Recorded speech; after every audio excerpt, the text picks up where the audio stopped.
Okay, I don't know why I had to split this into two parts, but okay, let's go over exceptions. So oftentimes as programs are executed, they encounter situations that left to themselves may cause the program to fail or quit. For example, if I try to open a file that doesn't exist or try to perform an illegal mathematical operation, an error will occur and my whole program will exit unless I handle this exception that occurred. And so instead of having my whole program stop because I tried to open a file that doesn't exist, I could alternatively prompt the user to enter a new file name. Fortunately, most modern computer languages, including Python, provide a mechanism for handling these situations. So instead of simply dropping dead, Python programs that encounter these situations create what's referred to as throw exceptions. So when an exception is thrown by the program, execution stops and it looks for code designed specifically for dealing with that exception, and it will keep going up your call space of the function that called this function that called that function until it finds an appropriate handling code. If no appropriate code is found, then the program exits. Okay, so the Python mechanism for dealing with these exceptions is the try except or try finally structure. So the Python keyword try marks the beginning of a block of code similar to if we were using if for a while, etc. And essentially what happens is Python tries to execute all the statements within the indented block of code associated with the try statement. If an exception is encountered, then the execution jumps out of the block of code in the try and proceeds to the associated except or finally statement. And once handled, the exception disappears, so the program continues past the except block. So it doesn't exit, but will continue from where it was when the error occurred. Okay, so we've actually probably already seen multiple exceptions as we've been running code. So here, if we try to divide by 0, we get an exception that is called a zero division error, and it tells us enter division or module by 0.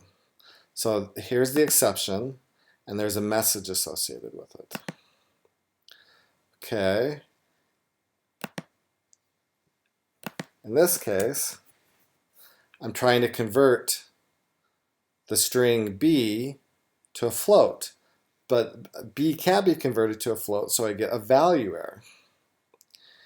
Here I'm going to take this string Brian and I'm going to divide it by 4. Oh, I keep forgetting to hit play. And I'm going to get a type error because there's no operator defined for the divide symbol for a string and an integer. Here I'm going to print my favorite song, and I'm going to get a name error because I'm using a variable, my favorite song, that hasn't been defined. Okay, here I'm going to open a file that doesn't exist. In this case, I get an IO error, and the IO error has the message no such file or directory. Okay, so we can rewrite our parse temperature function to use exception handling to make it more robust in general. So here I'm going to take in a string, I'm going to get the value in the units, and I'm going to try to convert value to a float. If I get an exception, then I'll return the negative 999. Otherwise, I'll return the value and the unit. Okay, so in this case, I pass in, and it doesn't know how to take this hexadecimal value and convert it to a float, so I get an error. So I got the exception, but the program didn't fail. I got the exception and I got the default value instead. Okay, so now let's just try to make the program a little less robust in that we're going to assume that the value and unit are separated by a space. So I'm going to take my string and I'm going to split it. And this is just so I can explore some different types of exceptions that occur. And so I'm going to get the unit, and it's after I've split by a space, so the 0th position should be the value and the 1 position should be the unit. So I'm going to try to get the unit. If the user didn't provide a space separated unit, then I'm going to provide a default unit of Celsius. And now I'm going to check and see if I can convert the value to a floating point number. And if I can't, then I'm going to return the default value. So let's see what happens here. I get the -999 because I didn't have a space, but still the program didn't fail. If I provide the space, then the function works as we would desire. Okay, so and you can see in this case I specified what type. I'm saying if an exception occurs that is of type index error, I try to index into a list or a sequence for an index that doesn't exist, then I'm going to do something specific. In this case, I'm saying if an exception of a value error occurs, then I'm going to do a specific thing. So I want to program in as specific of behavior as possible so that I'm not handling any possible thing that went wrong, but a specific thing that could have gone wrong. But there's also a generic catch-all exception. And that is just catch except an exception occurred.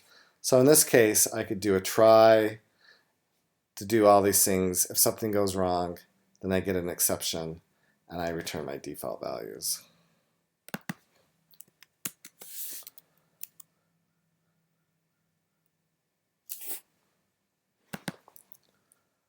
Okay, so we can use exceptions to define the sync function as an example. So the sync function is defined as sine of 2 pi over x divided by 2 pi over x.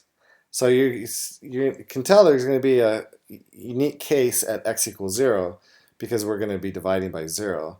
But if from calculus and L'Hopital's rule, we know that a limit exists here and the value is actually equal to 1 in that case.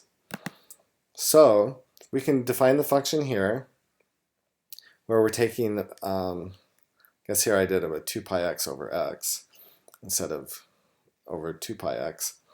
I'm going to try to do the mathematical operation. If I get an exception, and I really should make this a divide by 0 error. Let's see if we come back up here.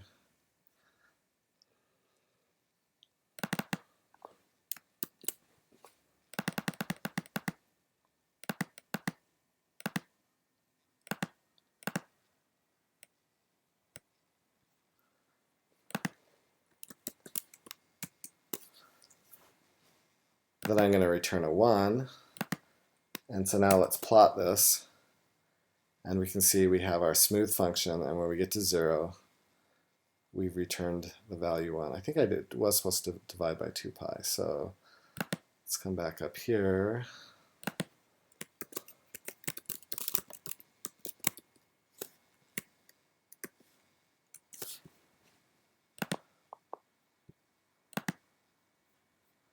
And reevaluate this.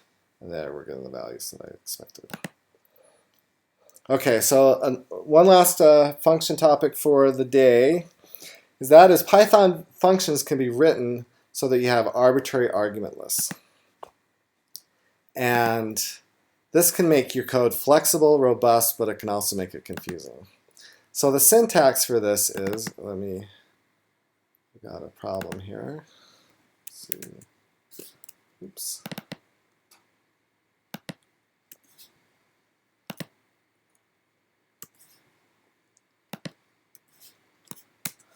Have to get my markdown right. Okay, so I'm going to define my function, and if I want to have a variable number of positional arguments, I put an asterisk before some variable name, and it doesn't matter what this variable name is. It's commonly args. This will allow for a variety, a variable number of positional arguments to be used. And if I want a variable number of keyword arguments to be used, I do a double asterisk and then a variable name. And so the star args will return a list or a tuple of arguments, and the double asterisk keyword args will return a dictionary of variables. Okay, so I can write a function concatenate strings, which will take a variable number of strings and add them together, concatenate them. So if I do this, I get Brian, Wendy, Argos, Helios. If I add Alec, if I get rid of these, okay, so I didn't. Okay, here's just kind of a simpler version where I'm saying, well, what if I don't assume what type it is, and I'll just take the first one, and then I'll do the plus operator for all the subsequent ones, and this way I can do it with, I can get string concatenation like that, or I could actually just get a summation if they're integers. Okay, what happens when I do this? Okay, this didn't sum up like I did here, and that's because range 10 returns an array, so I'm only passing a single argument to the function, and so then I will just return that original argument back. Okay, so we can use the star, the asterisk, to unpack arguments as we pass them, and so this will give us kind of the behavior that maybe we had expected. So this takes a single list that's created by the range function and unpacks it to a sequence of numbers. So here I've got some a mixture. Okay, here we're using it with keyword arguments, and so here I'm just going to print back. I got that. Get rid of.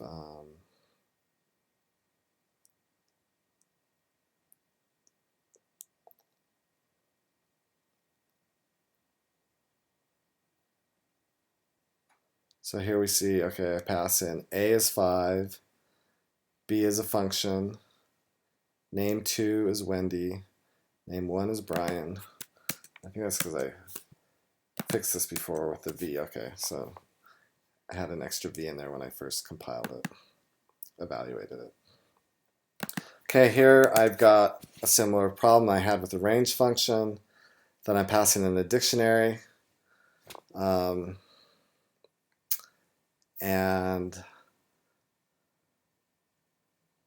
I didn't get the behavior that I expected, but I can take that dictionary and I can unpack it with the double asterisk, and I get the behavior there. So I can mix these up. I can have required 2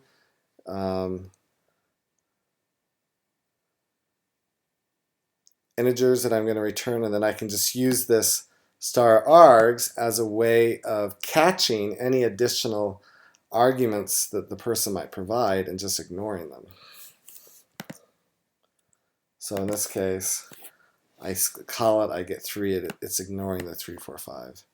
This makes it more robust in terms of if the user is doing behavior that I don't expect. In this case, if they pass 3 numbers, I'm going to get a type error, and that the function takes 2 arguments and I provided 3. Okay, so we can take our plot function that we had before, and we can use these variable arguments to